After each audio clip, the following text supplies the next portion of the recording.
What's happening out there, PricePlow Nation, and anyone out there who's looking for, well, you know what, honestly, I'm not really sure what you're looking for, but today we're talking about an ingredient that is very unique in the dietary supplement industry. It's a Pro-Carnitine carnitine booster that's found inside your bodies, and it turns out that when we supplement it, we get some very, very unique effects.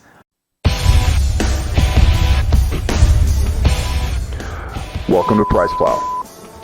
My name is Mike Roberto, and I'm the founder of PricePlow, which is a tech and media company that covers the dietary supplement industry's news and reviews. We get into a lot of diet research, and we even talk about food, which is important because that's going to come up here a little bit as well today too.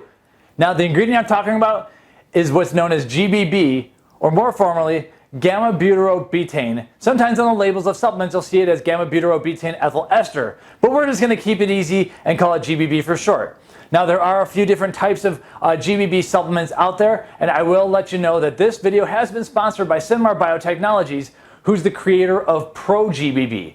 We've seen their lab tests, we've seen some of the more interesting studies they've done on it actually, and so this video is courtesy of ProGBB, and we'd like to thank them very much for that. Now, you may have seen ProGBB previously on a PricePlow supplement review, and that's in this fat-burning drink, Olympus Labs' Blood Shred Black Magic, where in this fat-burning powder they have a few different stimulants that can get you going, but there's a little something extra in here that happens to heat the body up a little bit.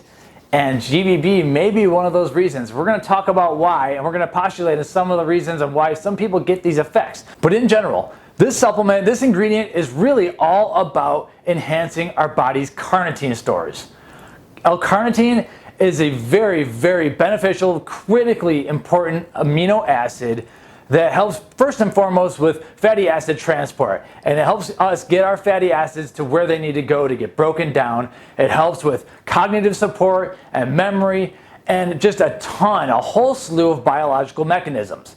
The issue is that now carnitine itself is not an essential amino acid. An essential amino acid, we talk about this a lot on the channel, these are the amino acids, and there's 9 of them, that we must get through diet or supplementation, mostly diet of course, and those are the amino acids that are found in diet. Now, when it comes to L-Carnitine, it turns out that our bodies can make more carnitine. We do want to eat it with in our diet, we'll talk about that, and it is very beneficial to supplement it. However, our bodies can create more carnitine, and the way they do it is through pretty much a 5-step process, and the one step that comes before the creation of L-Carnitine is actually the molecule GBB.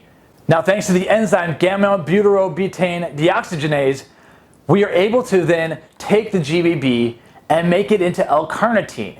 And what happens here is that when we take it, we actually get an increase in the amount of carnitine in our carnitine pool in our bodies.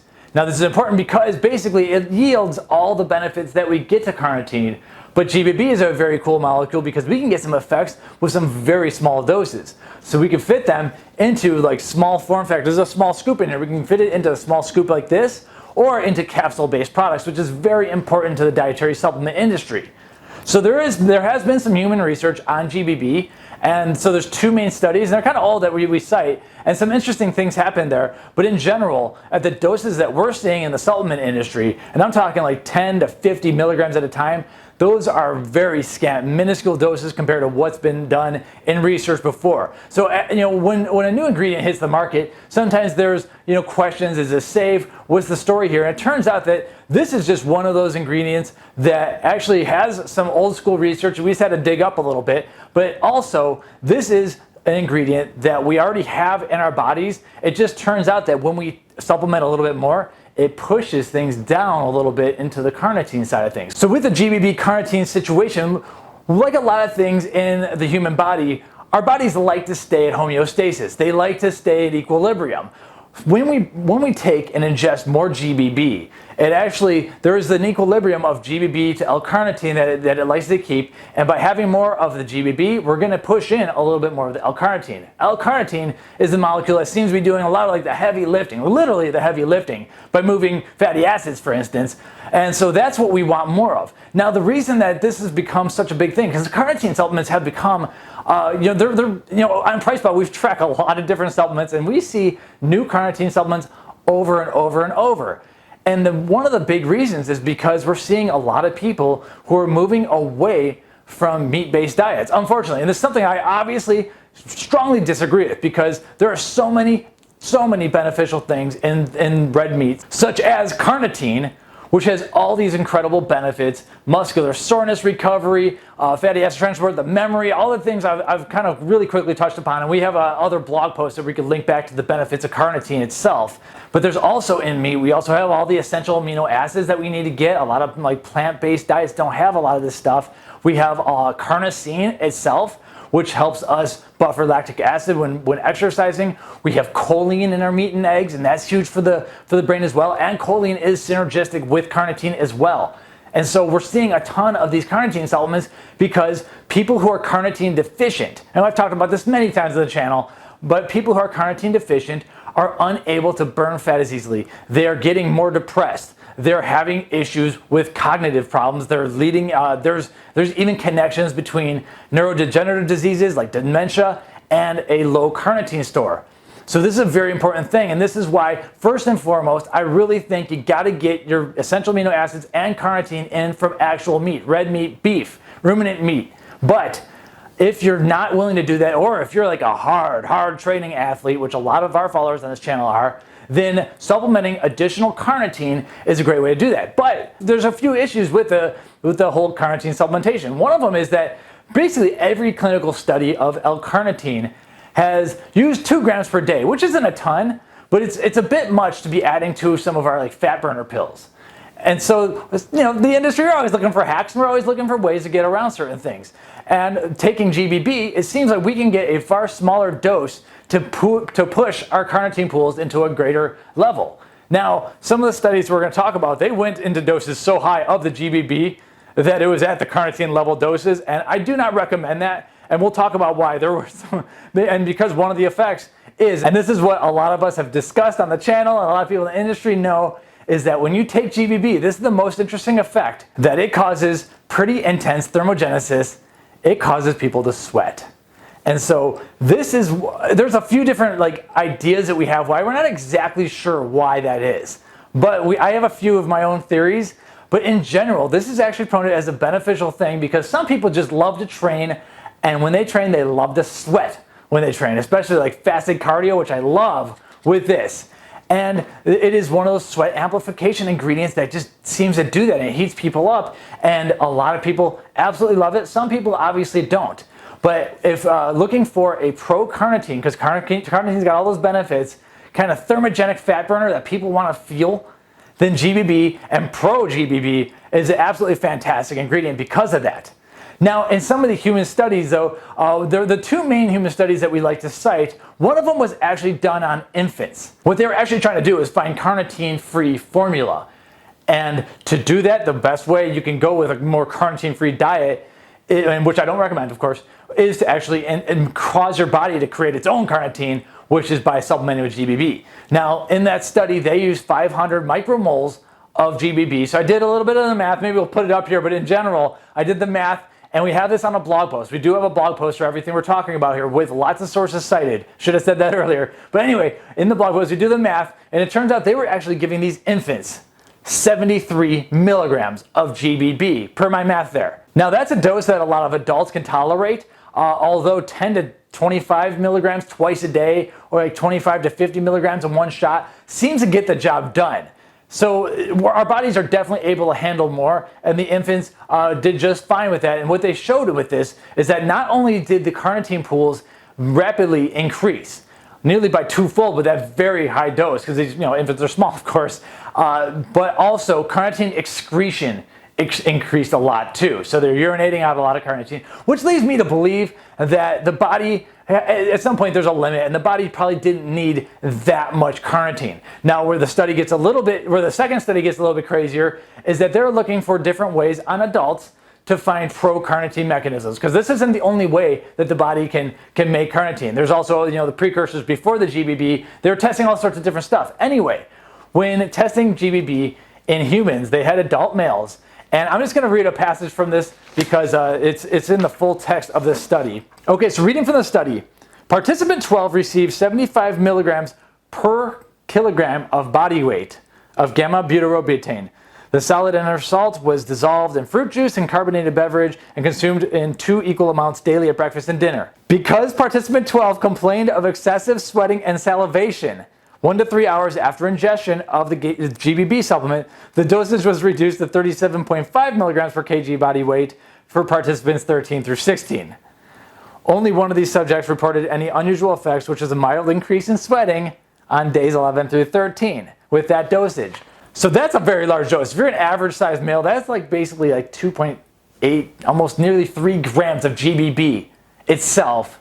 At that point, you might as well just take carnitine yourself, and it's going to cost so much that, we don't recommend that. But the point is that they were able to safely tolerate even way higher doses.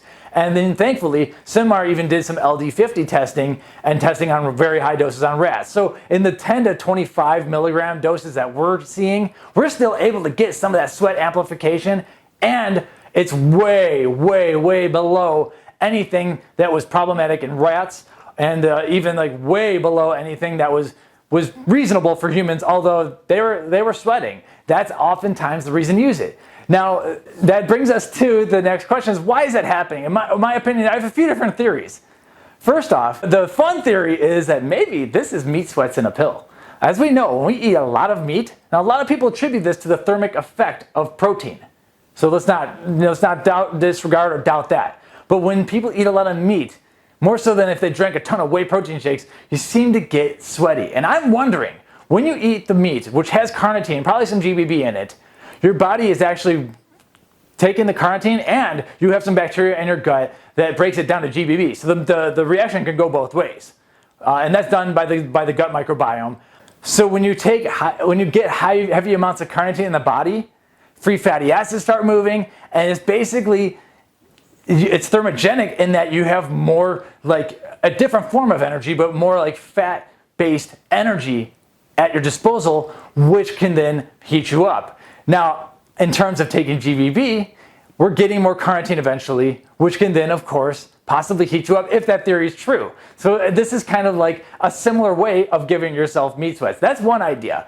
I'm not sure if I fully believe it. I think something simpler is the case, where pretty much the equation or the biochemical reaction of going from GBB to L-Carnitine is simply an exothermic reaction where it gives off a little bit of heat in the form of energy. As the L-Carnitine achieves its equilibrium, some energy may be put off, and I think that it's an exothermic reaction. I'm not really sure about that, but that's my theory on how this is happening. But basically, the long story short is, if you're taking GBB, you're either trying to avoid carnitine, or you're looking for any way to increase your carnitine stores, possibly because you're afraid to eat meat, or you just don't have a lot of meat nearby, or any, for whatever reason like that, or you like to train and you like to sweat and you like to get after it hard and you like to feel it.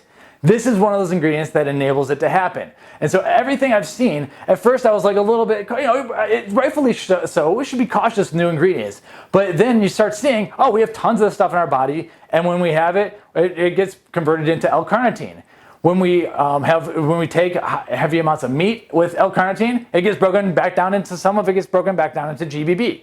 So it goes both ways. I'm not as much worried about I'm not worried at all about a 50 milligram dose, but some people, well, I welcome you to comment below. Some people are going to talk about the sweating. And whether you like that or not, I really can't tell you, but I can tell you that ProGBB is a well-tested, well-trusted form of GBB, and this is a fascinating ingredient that helps with the pro-carnitine side of things. Yes, you should always continue to eat meat. Don't believe the propaganda, folks. But if you refuse to do so, you gotta supplement with carnitine. If you're getting older, the elderly do so good with carnitine. And I'm not sure if the elderly really want to get all heated up from GBB, but maybe if you're cold in winter, maybe you do. But the elderly definitely have so many benefits from carnitine. Those who are training like monsters out there, we got a few of you following, training like animals out there, you might get a little bit of improved recovery from the L-Carnitine, but if you're taking that, it might be worth testing out a smaller dose of GBB that you can put into a thermogenic pill or into a smaller form factor type of supplement, and test that out as well, because this stuff is maddening interesting, and I'm a big fan of it. So I'd like to thank SYNMR Biotechnologies for helping out with this video, for sending us the lab test, for sending us the research that they do, because they want to make sure this stuff is safe as well. and you can contact them as well. We'll have their links in the description. We have a blog post citing the sources talking about this. But in general, thanks to SYNMR, check out ProGBB, and if you're not sure which one, check out Olympus Labs Blood Shred Black Magic if you like a delicious fat burning drink. And on the note of delicious, one thing I said in that video review, and when I take like more than a scoop and a half or so of this powder, I notice salivation. Now, I thought that it was actually from the flavor systems here, and it still might be. But now I'm starting to wonder. I see this study here where I just talked about participant 12 who had a very high dose of GBB, and he had excessive sweating and salivation. So, interesting effects here, and it's kind of just a fun supplement to mess with. Thanks again for watching. Please subscribe to the channel. Drop your comments below with all your different viewpoints on GBB. If we missed anything here, but we do have a blog post talking about all the other benefits. We have other blog posts talking about all the latest carnitine research. There was recently a meta-analysis with 100 citations. It's just like 2 grams a day is just so solid a carnitine, but we can take 50 milligrams or so of GBB and get some additional effects, and that might enable us to not need as much carnitine. And that's the story. Subscribe to the channel if you like this. Hopefully we can do this once again, and we'll see you in the comment section. Thanks. Welcome to PricePlow.